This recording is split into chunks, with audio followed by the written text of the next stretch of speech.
Good afternoon, and welcome to Mountain Musings. We're looking at character traits of a good husband. This is episode number 1.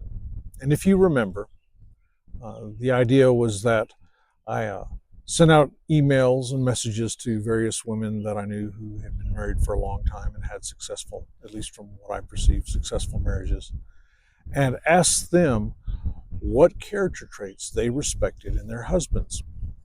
And one of the ones that came up that I want to talk about first is take time to listen. In James chapter 1, verse 19, we read, "Know this, my beloved brothers, let every person be quick to hear, slow to speak, slow to anger." James 1:19, English Standard Version. As an officer in the Army, I dreaded sensing sessions. Now, in a sensing session, the idea was that your subordinates could speak to you freely and do so without fear of retribution. You were supposed to just listen and take things in and not respond negatively. And as a commander, I dreaded those because I'm not supposed to respond. I'm just supposed to listen. And some of you may be thinking, well, that's the modern Army. Remember, I joined in 1981. I've been out for over 10 years. And back in the early 80s, we had sensing sessions. This is something the Army has been doing for a long time. And the Army realized a long time ago that commanders often become distant from their subordinates. The Army is a hierarchical place. Those who are led are expected to follow without question. Sometimes you just have to take the hill, no matter the sacrifice. But the Army discovered that sometimes it does a command good to stop and listen, to hear what the subordinates are saying. Good commanders paid attention, and where they could, they made adjustments. Sometimes there are complaints that you just can't fix. It's just simply the way it is. That's the mission. But good commanders paid attention and made adjustments where they could. Poor commanders made no adjustment. They just barged on ahead and struggled as commanders. And it was the same I found in the teaching world. A good teacher learned to listen to their students and make adjustments to their delivery, to the workload, based on complaints that were realistic and worthy of paying attention to. Now, not every student complaint is worthwhile. There are some that are just, oh, it's too much work, you expect too much, and that's just the way it is. But good teachers learn to listen and create an effective learning environment. Listening is very important. And one of the challenges that we face, especially as men, is that we're not necessarily really good listeners. The average man is designed to take action. I know that if I have a problem that I'm facing, I feel much better if I'm doing something. It doesn't even actually really matter what it is that I'm doing. I actually may be doing the wrong thing, but I feel better for taking action. And that's how God wired us. He built men to take action. And in the chaotic work world that we inhabit, taking action most of the time is a good thing. However, in the context of the home and in the marital relationship, our penchant for taking action can often work against us. There's a passage in Proverbs I want to read to you. If one gives an answer before he hears, it is his folly and shame. Proverbs 18, verse 13. And this is one of those passages that I personally just don't like. As an officer and as a teacher, I developed and honed the practice of of rehearsing conversations. If I was going into a conversation that I suspected was going to be difficult, I'd develop plans for what I thought they would say. I rehearsed things, and I tried to figure out, what's going to be the best thing for me to say. And that worked well in the classroom. That worked excellently in the Army, because often I was dealing with subordinates and students who were trying to either avoid work or avoid consequences for not having done the right thing. So that was useful, but it's not useful at home. Planning out what I'm going to say with Christy is a surefire way for me to fail. And Scripture tells me this. It says, if one gives an answer before he hears, it is his folly and shame. Uh, so when I go in to talk to Christy, I need to go in with open ears. I need to hear her. And hearing her without having planned this out, without having a bunch of pat answers, lets her know that she is important. Her knowing that she is important is more important to her than having an excellent solution to a problem.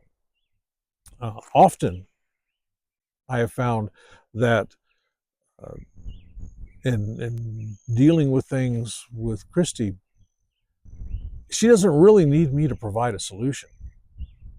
She just wants to talk. And as she talks the problem out, as she sorts through the issues, she realizes that here the solution is. And all I have done is sat there and actively listen to what she is saying. And that's the challenge.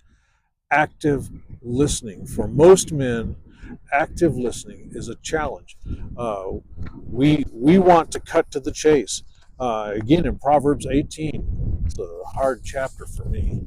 Verse 1, a fool takes no pleasure in understanding, but only in expressing his opinion. Proverbs 18:1. That's a tough passage. I don't know about you, but it kind of hits me where I live. I like expressing my opinion. I mean, I'm here on YouTube putting out my thoughts. Uh, so, in dealing with Christy and the husband and wife relationship, learning to actively listen, to ask leading questions, is one of the keys to having good and successful communication. So here are, four ideas, four things that we can do to help improve our listening and help our wives understand that they are important to us. Number one, put down the cell phone or other device. Nothing says that the person speaking is unimportant as much as me scrolling on my cell phone. We like to think we multitask, but in all honesty, and this is true for everyone, if I'm talking to you and you at the same time are like this, scrolling through something, you're saying that whatever is on the phone is more important than the person you're talking to. And so we need to, if we're talking to our wives, we need to set aside the cell phone, silence it or whatever, but have that face-to-face contact, that eye-to-eye contact. Number two, sit facing your wife. Men are okay sitting side by side.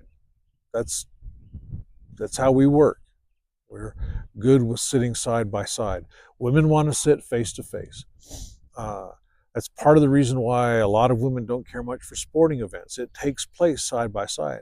Though, of course, as our culture has changed, more and more women are getting into the NFL. Yes.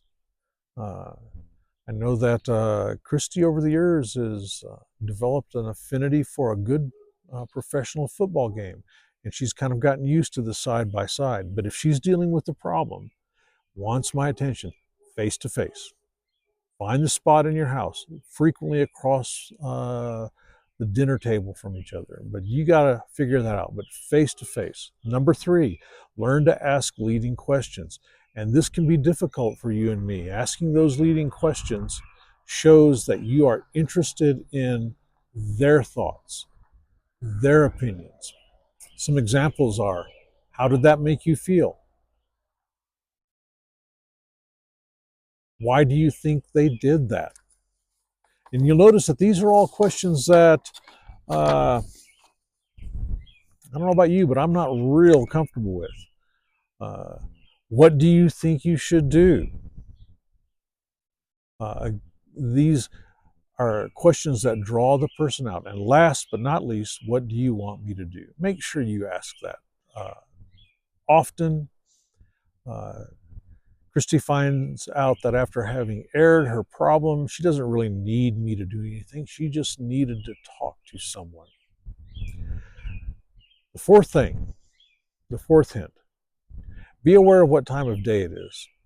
Christy and I found out through painful experience that immediately after work, coming home was not a good time to approach me with a problem. I was liable to respond as if I was in the Army. And that doesn't work too well in the context of the family. So figure out the time of day. Christy learned to give me about 30 minutes to unwind, to take off the uniform physically and mentally. And then I could respond as a husband, not as an officer in the Army. So figure out that time of day. Another time that we avoided was talking about important things right before bed. Now, some couples do that very well. I do not. I tend to be surly and grumpy if I'm having to deal with an important problem right before bed. So we learned, don't let Matt talk about important things right before bed. And you'll have to figure that out for yourself as a couple.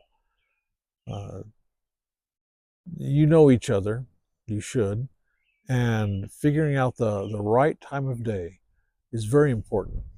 So, all of us desire a close relationship with our wives. We want to be close. We want to share that intimate relationship. We want our wives to respect us. And one of the ways that we can gain their respect is that we listen to them. We get better as listeners. Because when we listen to them, we're saying a couple of important things. Number one, that we respect them, that they are worthy of our time. And number two, very closely related, they are important to us. We're willing to set aside whatever is important in order to devote time and attention to them. So, we want our wives to respect us. We need to learn how to listen to them so that they know that we respect them. I hope this has been helpful. As always, I crave your comments. Leave a comment below. Let me know how I can make this better, including subjects that you think I ought to talk about that I'm not. And also hints on how to make just better quality videos. Thank you for listening, and I hope you have a very good day.